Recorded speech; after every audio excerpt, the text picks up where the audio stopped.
Welcome to EAS's professional exchange session on product development and labeling. We're pleased everyone is joining us today, and I would like to introduce Ed Steele, Chairman and CEO of EAS Consulting Group. Well, good afternoon, and welcome to our first session of our professional exchange sessions. This is one of 6 events that we're going to have during the course of 2018. This particular one is on the Product Development and Labeling Initiative, which we're very excited about, but you'll hear more about that in a bit. But let me tell you a little bit about the idea of having these professional exchanges. We have grown over the years. We're now into our 11th year at EAS, and as such, you know, we are developing more and more clients. We're getting more and more consultants, and we're in a situation now that we feel that it's important that we start to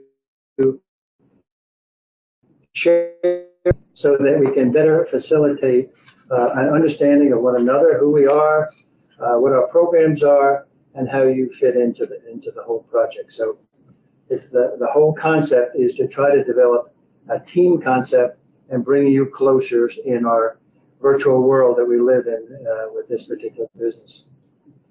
So there are going to be 6 sessions during the course of 2018. I already mentioned the subject of this one, but the 5 remaining programs are on FSMA, the food and dietary labeling programs, food additives, dietary and dairy and infant formulas, which is another big area for us. And then we've squeezed in a little bit on cosmetics for this pilot. We're focusing on foods and cosmetics at this point, and if this pilot goes well, we will consider expanding it to drugs and medical devices and other services. I'd now like to focus a little bit about the background of what led to this particular session, which we're very excited about, being product development and labeling. Bruce Silverglade is going to join me for this discussion. And the reason I've asked Bruce to do that is he was kind of the seed that caused us to think about this new concept in the first place. What happened is we've been in business, us and our predecessors, for over 50 years. And our business has been regulatory consulting. We've been staffed primarily with former FDA officials, and that was what we are known for. And quite frankly, I'm very proud of what we've done over the years to develop what we currently have. But when Bruce came to me, it was about 2 years ago, I think, Bruce, I don't know if that's correct, but about that time, it started to be at the same time we found that there were additional people that were joining our staff or asking to join our staff as independent contractors now, that were not FDA regulatory people, but people that have come from the food industry, that have had tremendous experience over their lifetime, and are now getting ready to retire from their full-time positions and wanting to do some part-time work as they enter their retirement years. So we found at that point we're just getting more and more people come on, and we're trying to figure out how best to use this newfound resource. So with that, let me ask Bruce to kind of share his perspective and, you know, kind of what happened from those early discussions to how this particular initiative got off the ground. So, Bruce, if you don't mind, why don't you say a few words? Well, Ed, thank you very much, and thank you for sponsoring this event. Things are a lot more complex these days, and we can help existing and new EAS clients with prospective work, with crisis management, and with long-term planning when it comes to food labeling and product development. Let me just give you a couple of examples. A company wants to say non-GMO, GMO-free. The law at the Department of Agriculture and the FDA is in a state of flux right now. yet companies are making these claims and need advice on what to do. It's a complex area, and it requires more than just measuring up to an existing regulation, because there isn't one right now at USDA. So companies need to be counseled, and there are solutions where these claims can be made with very low risk, but it's something that a company needs to strategically plan for and think out very carefully. Another example are all natural claims for foods. They've been the target of class action attorneys across the country. Over 200 cases, lawsuits have been brought. Probably hundreds more have been threatened in demand letters that have not become public. And yet, there are ways that companies can make natural claims absent a firm FDA regulation in the area, but it requires some thinking and some planning. Now, if companies aren't ready thinking prospectively and find themselves in a crisis situation, the EAS team can help there too. We can come in like a SWAT team, whether it's a competitor dispute or a state government agency or a plaintiff class action suit situation where one of these undefined labeling claims is challenged. And we can also assist companies with long-term planning. These days, when a new product is being developed, the label should be developed really early on. Even the R&D phase is not too early, but certainly prior to marketing, where label approval used to be the stamp of approval at the end of the process, it should really be considered by companies at the beginning of the development of a new product, and EAS can help companies with long-term planning. So these are some of the services that we are offering companies. It's relatively new to EAS, but I'm very happy to be part of it. Okay, and one of the key elements that we're finding we can do is to bring not just one person that has particular expertise in an area like this, but to put together teams of people that have different backgrounds, particularly people that have worked in industry their entire careers, and to bring different elements to deal with whatever that situation is. As you said, yes, you need not only regulatory affairs professionals, which EAS has always provided, but scientists to answer some tough scientific questions, some communication strategists to discuss how to address the public. So I think what's great now is that EAS has access to these experts and can put together these multidisciplinary teams to tackle these tough issues. Okay. Well, let me tell you another element of the exchange sessions that we're putting on. And in this case, we've asked Steve Armstrong, and Steve is the former food counsel for Campbell Soup, and he's been very active in this particular initiative, so he's well qualified to talk on the subject. We've asked him to actually do the video for us.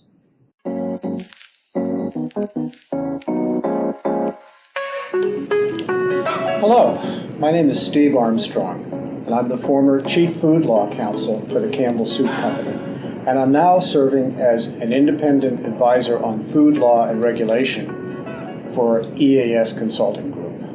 I'm here to tell you about a new strategic consulting service at EAS.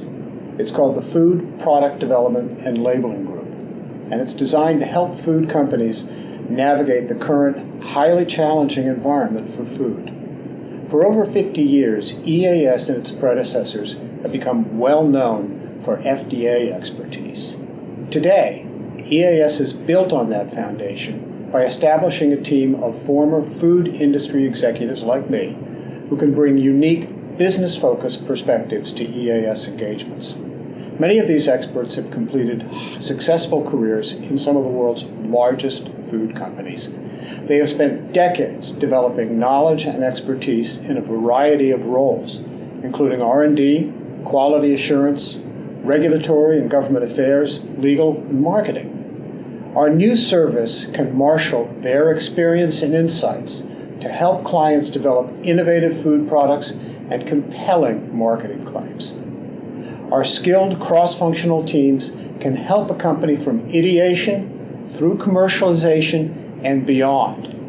We will take a holistic approach with strategies that help clients navigate the current environment. EAS consultants are uniquely qualified to guide clients across a diverse range of issues, including GMO labeling, undefined claims such as natural, competitive challenges, nutrition trends, and new threats posed by litigation and regulatory activity. Our extensive network of contacts can help a client get critical insights and build useful alliances. We can guide clients through regulatory processes at each level of government, advising on strategy and negotiating with the agencies that need to get engaged. In addition, our international team of consultants can help U.S. companies enter export markets. Our teams will enjoy full access to and support from EAS's network of over 100 scientific consultants who can bring unparalleled technical acumen and insights to each engagement. We invite you to contact Alan Saylor, our Senior Director of Food Consulting Services, to learn how the new Food Product Development Group can help you. Please reach out to Alan by phone at 571-447-5500 or via email at asaylor@easconsultinggroup.com. We look forward to hearing from you and to helping you. Thank you.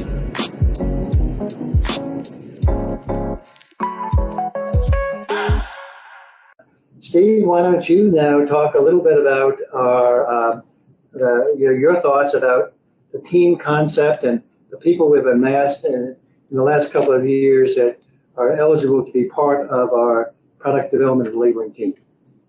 Absolutely, Ed. It's my pleasure.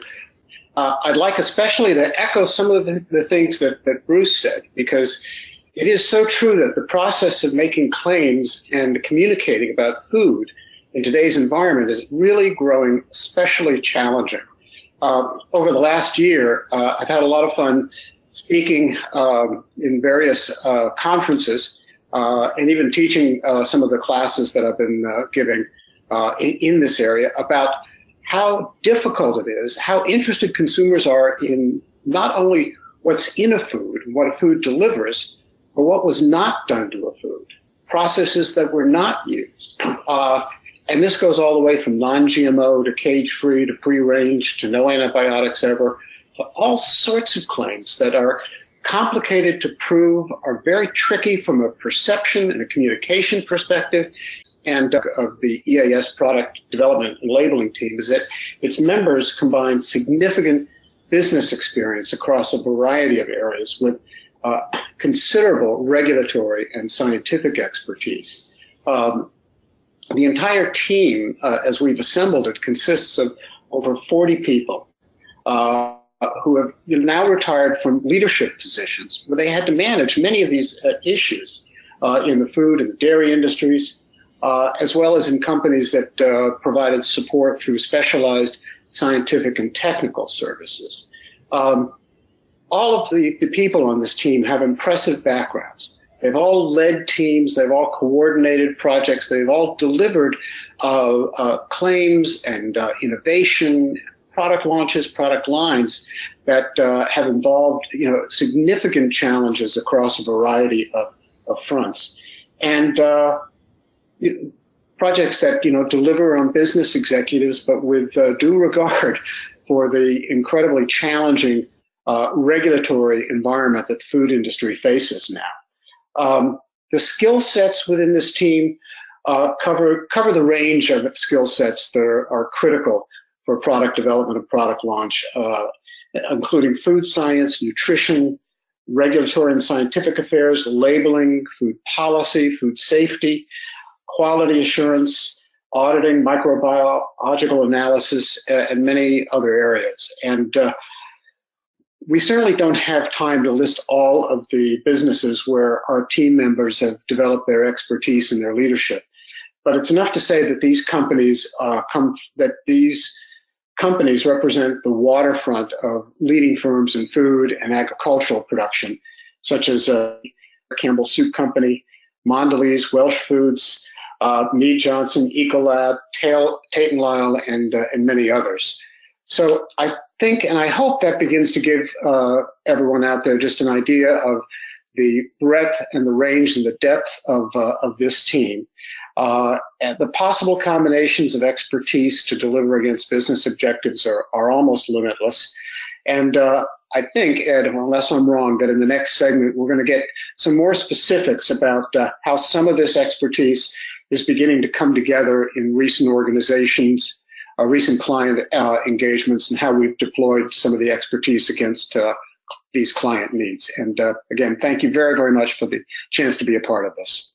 Well, thank you, Steve. And that is a good way to lead into our next section, which is to try to give you some examples of projects that we're currently involved in and things that we're talking with clients about getting involved in that use this concept. And I think you'll see when we go through a couple of the examples that we're talking about, the concept is now extending more from the original concept where it was on a development of a product and how it should be labeled to development of teams to address issues with mid-level and high-end companies that are looking to address all kinds of issues, starting from how it's set up from a regulatory standpoint, all kinds of issues. And I think the next section, I think you'll get some flavor for that. Thank you very much, Ed. Good afternoon, everybody. My name is Alan Sibb. I've had the pleasure with working with a lot of you. And now, Steve, I know why my phone is ringing day in and day out. So with this video getting released, I probably have to get two phones. But seriously, what I wanted to do is just spend a very brief time and then let you listen to some of the EAS consultants that have actually led these multiple disciplined and multiple talented teams. Let me give you an example that is somewhat real world. Let's say that a client comes and needs an infant formula submission to FDA. Now, if it's a new infant formula, these are the things that possibly they need. And as I'm going through these, think about who you know that could do all of this.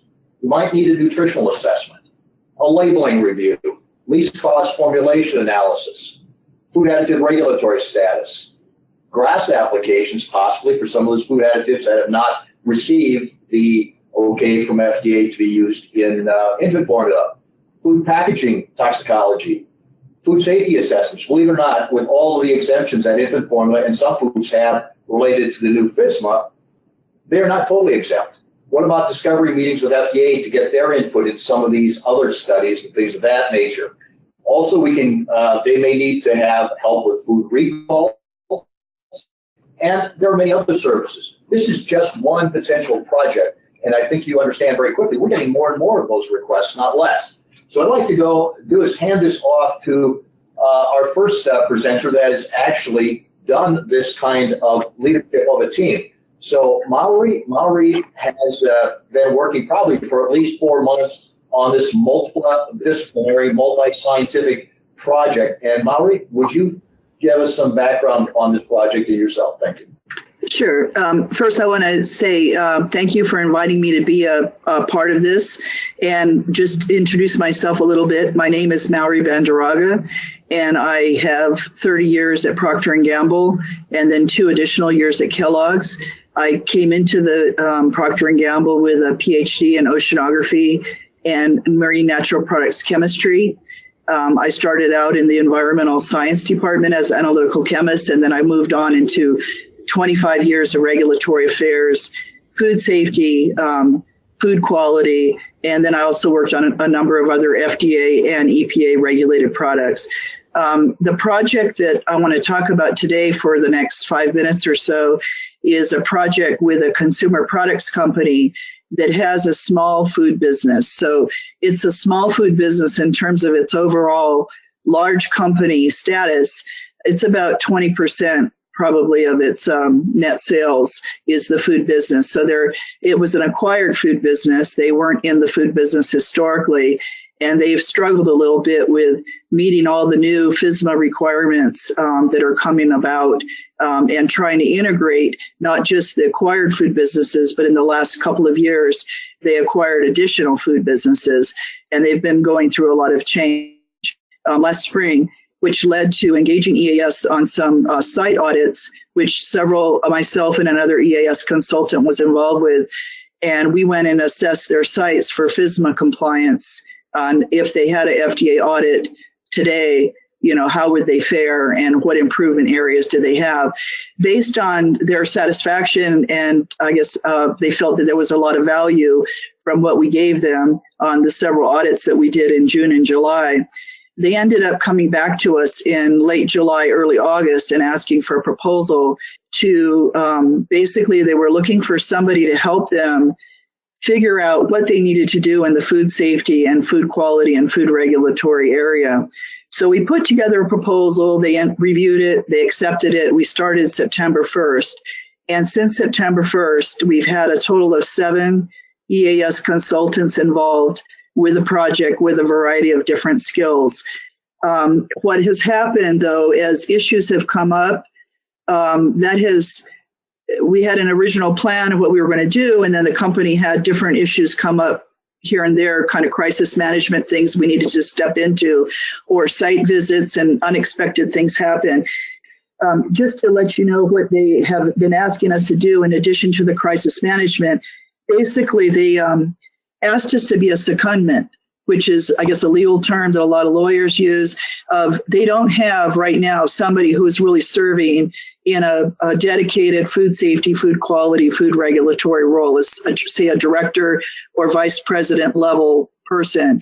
And so basically as a project leader, I was serving as that secondment, serving in that role for the company, from spending time at their sites, but mostly working from home, visiting sites as needed, and then involving all the other folks in different portions of the project. The one thing they asked us to do is they know that on an ongoing basis, they need a person to come in and play this role. So they asked us to do basically a gap analysis, get to know the people that are there now, get to know the organization, and develop an organizational proposal for how they should go forward in the future. What level should this person be? Who should they report to? What should their scope of responsibility be? How do they integrate with the organization? We also looked at what procedures and things that they need to change and just how they're doing their food safety, food regulatory, and food quality work. We're looking at their resources and are they matched to what is needed in the future? Do they need additional resources? Do they have a need for additional systems or other things that need to go on? And we are working on a gap analysis. So there's a whole number of things that we've provided as we've gone along in this project. They asked us to look at what lessons learned and some tips for future. And a couple of things I would mention is that part of what's helped manage that change is we have monthly updates with everybody on the team and with the client and the EAS management, where we talk about where we are in the deliverables, on the priorities, have the priorities changed, what needs to happen with the timing. And so I guess, I think having the ability to be a project leader like this is very similar to what I did in my corporate life. It's been a lot of fun. And I would encourage anybody, if you have the chance to get involved with this, to go ahead and do that. Well, let me chime in, because this is a good opportunity for me to make a real significant point here. For the last 50 some odd years, we as a company have been a one and done type company with respect to projects. People will come to us for a couple of labels to review, or a GRAS ingredient to submit to the agency, or an audit or two. But here's a case, a good example of how we're now working with their management on a multitude of different issues, bringing in the people that we need when we need them. And when we have a person like Mallory serving as the project lead on this particular project, she has full access to our 150 regulatory consultants and people that we have available. So I think this is a good example of how it's changing the focus of how we're going to work And I think from a business standpoint, it's going to be pay off dividends not only for us, but those of you who work for us. So Alan, why don't you take it from there? Very good. Thank you, Ed. And Mallory, thank you. The example you've heard from Mallory is where the project started, they needed help in a recall, and Mallory explained how it expanded. Charles Breen now is going to share with you a project that actually started with a broad conceptual, help us build a world-class food safety program. And Charles, would you like to give a little background on yourself and then the project? Thank you. First, for those who haven't had a chance to meet me, I worked for the Food and Drug Administration for 41 years and was an investigator, compliance officer, moved into management and finished my career as the district director in Seattle. So regulatory business is what I know, and you might think of me as the classic consultant, a company that decided they wanted to be world-class. They are a large dairy cooperative. They produce primarily generic products, and they wanted to up their game. They wanted to be a leader in the industry. And they realized that they have a number of vulnerabilities within their organization and asked for EAS to assist them to move from a diffuse individual plant management to a more corporate structure, which for a cooperative is a challenge. Mallory mentioned how hard it was, or not rather how hard, but the delays that a small company might have in coming to decisions. Big companies have the same kind of problems.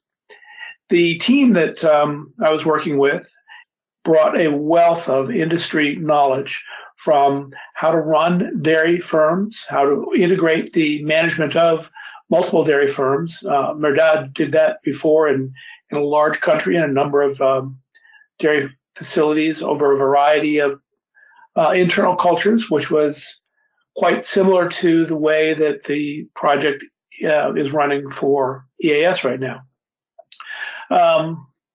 Mark and Dave brought their expertise. Mark has a lot of industry background. Dave is a expert in sanitation and how to produce safe milk products. And I knew the regulations, but what I didn't know, I personally didn't know, are many of the things that Merdad, Mark, and Dave were able to contribute in helping move this project forward. Yeah, Charles, thank you very much. Finally, I'd like to share just one new project that EAS has, and that is a project where a company had contracted out all the regulatory services to a couple of other companies. Since these companies are well known, I won't name them, but let's just say the experience of our client was not good. The responses they needed were not timely. Many times they essentially felt that somebody went out into the internet, copied and pasted into an email, gave an answer without any experience. And so they reached out to us. They posed a couple of challenging questions. We used a couple of our independent consultants to provide answers. They were very impressed with those answers. And as a result, we have a 3-month retainer, which if I'm pretty convinced this is going to go very well, this will go into a permanent relationship. We also are negotiating right now with another company to accomplish the same thing. And so therefore, as Ed said earlier, these projects are not once in a blue moon. They are coming every month, and we will need to have and develop this product development and labeling program a lot more. Finally, Bruce Silverglade. Bruce is an attorney, but he is also an EAS independent consultant. We use his experience and regulatory talents, and Bruce would like to share a couple of projects he's worked on outside the EAS sphere that demonstrate the need for teams. Bruce, please. I'm Bruce Silverglade. I am an attorney. I spent 25 years plus as Director of Legal Affairs at the Center for Science and the Public Interest, the leading consumer advocacy organization on food policy issues. I then spent about 7 years at the law firm of Olson Frank Lita Terman Matz, known as OSW Law, where I continue to serve as principal, as well as work as an independent consultant for EAS Consulting Group. I've been involved in a number of interesting projects that are at an early phase or that have finished. I'd like to give a couple of examples. EAS was approached by a company involved with the production of animal feed, one phase of that production, and they used an antibiotic-free process to produce animal feed. Meanwhile, there were competitors in the marketplace that claimed antibiotic-free on the basis that no residues of concern magnitude FDA could be found in the finished product, but in fact used quite a bit of antibiotics in the production of their animal feed. So this was kind of a half-truth claim by our prospective clients' competitors, and they asked us what could be done about it. The first impression was go to FDA and try to get a regulatory solution, but that was determined to be impractical given some constraints within FDA and the administration. And so we opted for a outward-looking strategy that went directly to the industry to try to set the record straight. And a number of tactics and strategies have been discussed, ranging from trade press, advertising. We have a scientific team staffed by Chuck Erickson, and we're looking for staffing for public relations aspects of this work, as well as the regulatory affairs aspect of the work. So I find it's a very exciting project. It's a green company trying to do good, and I'm certainly delighted to try to be part of an team effort to help them out. A second example involved a milk producer that produced a brand name milk product that was free of a protein associated with food intolerances or allergies.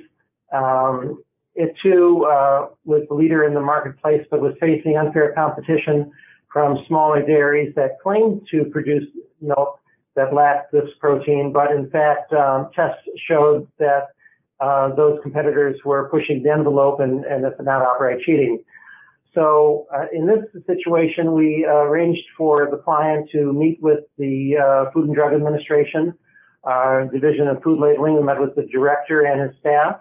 The FDA offered, we originally sought a temporary marketing permit for the company to have exclusive right to the protein-free claim. FDA indicated it didn't feel that for various reasons that could be granted, but offered the company another way by where the agency would write an industry letter trying to set the record straight on what a dairy protein-free claim should look like and what it shouldn't look like. So that was the second effort we made. We had a team staffed by Alan, and an expert in dairy industry, as well as myself and other ES consultants. And a third example I want to give, Alan said these cases come in once a month or so. One that came by my desk was a company that produced cold brewed coffee. I'm not a coffee drinker myself, but I understand and I can tell from walking down the grocery aisle that cold brewed coffee is all the praise. And apparently the process it takes to really cold brew coffee takes about 24 hours. It's a costly, expensive process. And lo and behold, there's a prospective client that uses the correct process but is facing unfair competition from companies that shortcut the process literally and only brew the coffee for 3 to 4 hours, realizing cost savings but deceiving consumers. So there are options across the board for companies who face unfair competition, from referring them to a law firm who could bring a lawsuit under the Lanham Act for unfair competition, to referring them to the National Advertising Division of the Council of Better Business Bureaus, who handles a self-regulatory body that adjudicates advertising complaints and unfair advertising and competition, to alerting consumer groups who are actually concerned about these issues themselves and are anxious to inform their memberships of these deceptions in the marketplace. And the consumer groups can be quite a good ally on many of these issues. So we try to present our clients with a range of options, choose what makes most strategic sense for them from both a public policy perspective and from a cost perspective. And I'm delighted again to be part of it, working with Ed and Alan. Okay, so now we're going to add Steve back into the mix. And we have identified a couple of questions to get the thoughts flowing here. And I'm interested in your feeling about whether you perceive that there's a real need that if we can get this promoted and people aware that we have the service, that it would be something of interest to the food industry. Yeah, Ed, hi, this is Mark Nelson. Can you hear me? We can, Mark, and thanks for being the first one to break the ice. Sure. To answer the question, I would answer it in the positive. Yes, I think the service is definitely needed out there. My experience in my career was mostly in larger companies, but as Bruce and Steve had also said, not only are the issues becoming more complex, but I think a lot of those companies are not backfilling people like myself that had experience historically and provided that service internally. So I think definitely there will be a need for this service going forward. My education is in nutritional biochemistry, but very quickly got involved with nutrition labeling at Kellogg's, at PepsiCo, Nestle. I also worked for a short period of time with the shrinking trade association, GMA, but I've also had domestic and international experience. So I like to think I bring some stuff to the party. Coincidentally, it's what we're hearing about the fact that there's a drain on the expertise and the executives in the food industry, that they too are retiring and creating a void. And now with this service, the same companies could contract it out and get the expertise that they have lost. Yeah. This is Mallory, and that's absolutely true, because all the downsizings those companies go through every few years in order to meet their budgets, they go through downsizings, and the incentive is to get rid of the people with the highest salaries and the most expertise. So this is definitely a need. Ed, Mark, Bruce, I wanted to add an observation that with nutrition labeling, Mark, is, as you may know, a real issue going on as to whether companies should take advantage of the Trump administration's extension of time and delay their switch to the new nutrition facts panel that FDA has regulated, or stick with the old panel until the new deadline established by the Trump administration. Some companies actually feel it's a competitive advantage to put the new label on, even though they don't have to anymore until a couple of years from now. So this is a strategic question, and your work in nutrition labeling could be quite valuable to companies like that. Ed, this is Steve Armstrong. One thing that I would add to what Mallory and Bruce have said is that my own personal experience in coming to that is looking at some of the acquisitions in the organic and the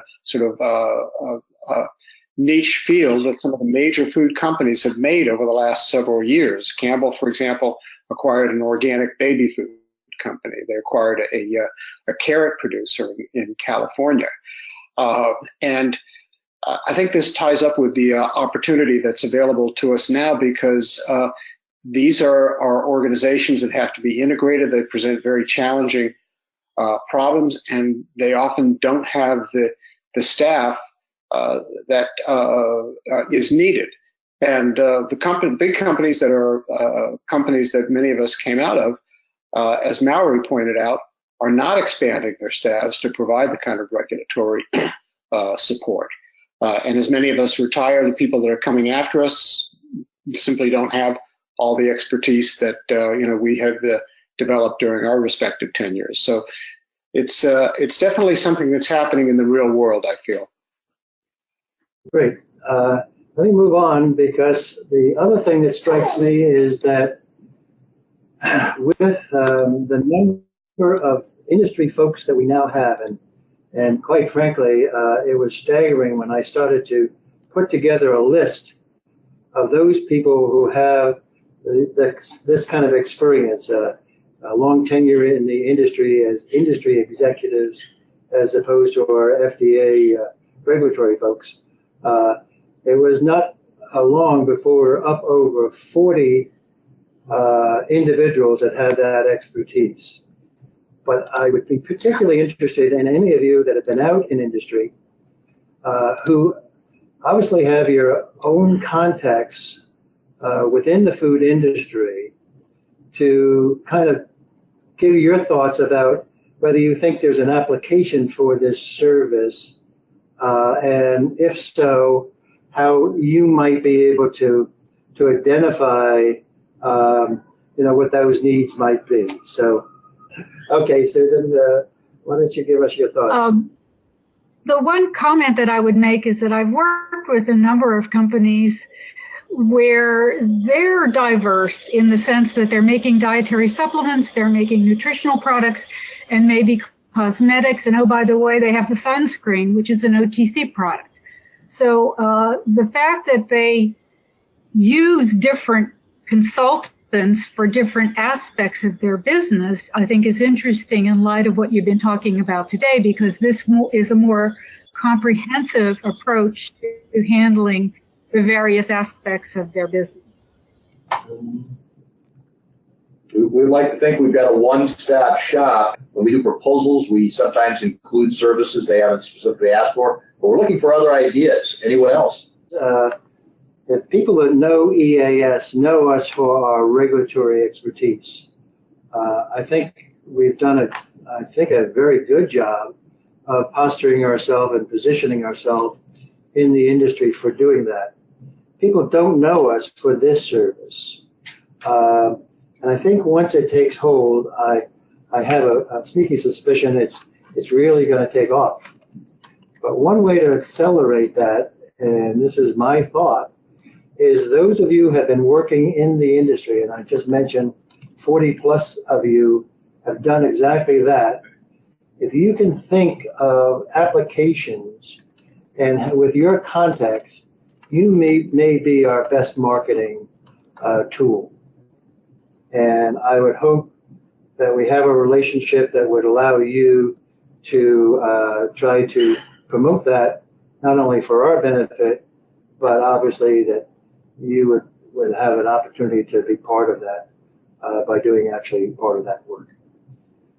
So Tara, Gisela has a question, and she wants to know, how will EAS promote the skills and knowledge of the independent contractors?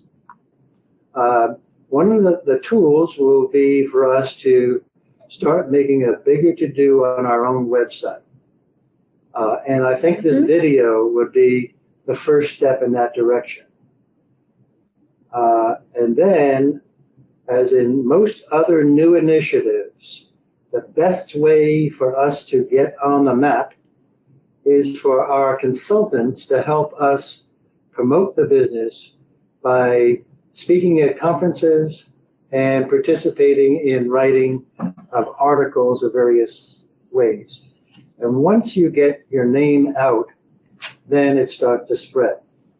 But it's fair to say that unless you tell them initially, nobody knows that this service exists. So my answer to you, Gisela, would be a combination of the efforts we will make in our marketing and continued attempts to do like we do in all of our other programs. Steve, don't think you're done yet. Steve Armstrong, you have done a number of things I think are really unique and address what Ed has been talking about. Would you mind spending just a minute or two telling us some of the outreach you've done? I mean, you've already done a couple. We've got a conference call next week based on something you've done. Could you share that? Yeah, through the Food and Drug Law Institute. I was on the board for FDLI for the last 3 years. I ended in December.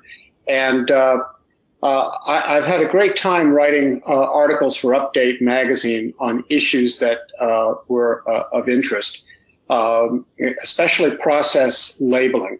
But most recently, I had an opportunity to speak at the enforcement conference on FSMA and how FSMA is being enforced 1 year in. And I was very indebted to Charles Green, for sharing some materials he received from FDA through the Freedom of Information Act that indicated that, at least with respect to its foreign supplier verification program, that it was taking a bit of a softer approach in its investigations, that it was listening, that it was asking questions, and its investigators were being encouraged to be communicative, to use their quote unquote soft skills. It's interesting. I mentioned this at the conference, and he helped me prepare the presentation. And his colleague said, yes, we do use a good cop, bad cop approach at the agency.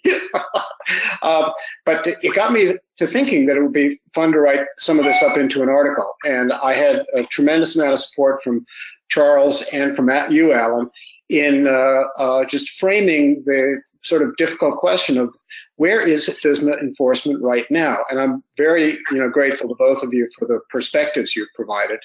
And I think that's kind of an example of how you can get engaged and get your name out there and, have some fun doing it as well.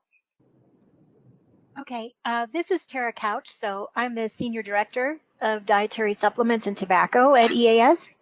I wanted to comment, we have many clients that are in multiple industries, FDA regulated industries. So not only foods, but dietary supplements, cosmetics, and even pharmaceuticals.